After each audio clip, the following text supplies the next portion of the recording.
বিশ্বকাপের round of 16-এ মিশর ও আর্জেন্টিনার রুদ্ধশ্বাস লড়াই ঘিরে ম্যাচ শেষে উচ্ছ্বাস আর আবেগের সাথে সঙ্গী হয়েছে বিতর্ক।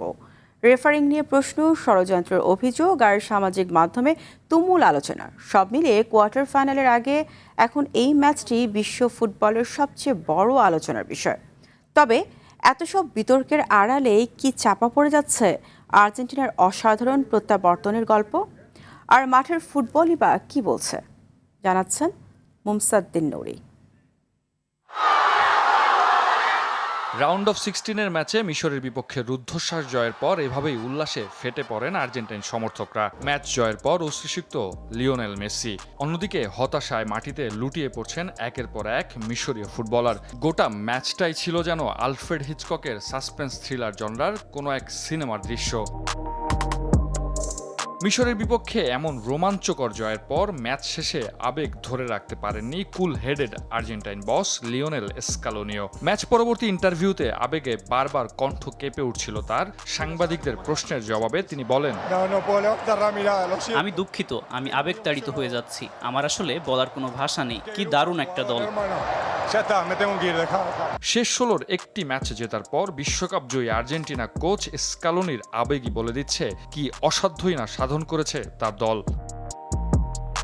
তবে এই রোমাঞ্চের মাঝেই জন্ম নিয়েছে বিতর্ক।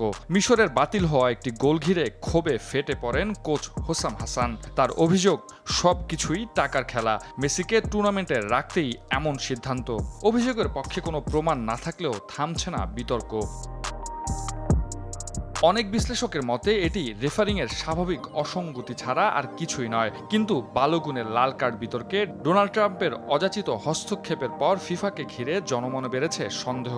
তারই নেতিবাচক প্রভাব পড়েছে আর্জেন্টিনার অসাধারণ এই জয়ে। বড় তারকা বা শক্তিশালী দলের বিপক্ষে তাই যে কোনো ক্লোজ সিদ্ধান্ত এলেই সবাই ভাবছেন এও বোধহয় আগে থেকেই লেখা কোনো চিত্রনাট্যের অংশ।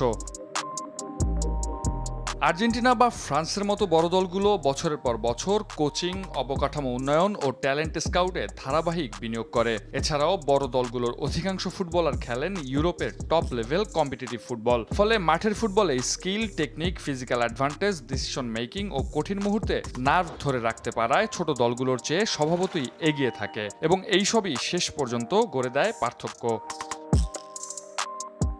বিষয়টি নিয়ে অবশেষে আনুষ্ঠানিক বিবৃতি দিয়েছে বিশ্ব ফুটবলের সর্বোচ্চ নিয়ন্ত্রক সংস্থা ফিফা।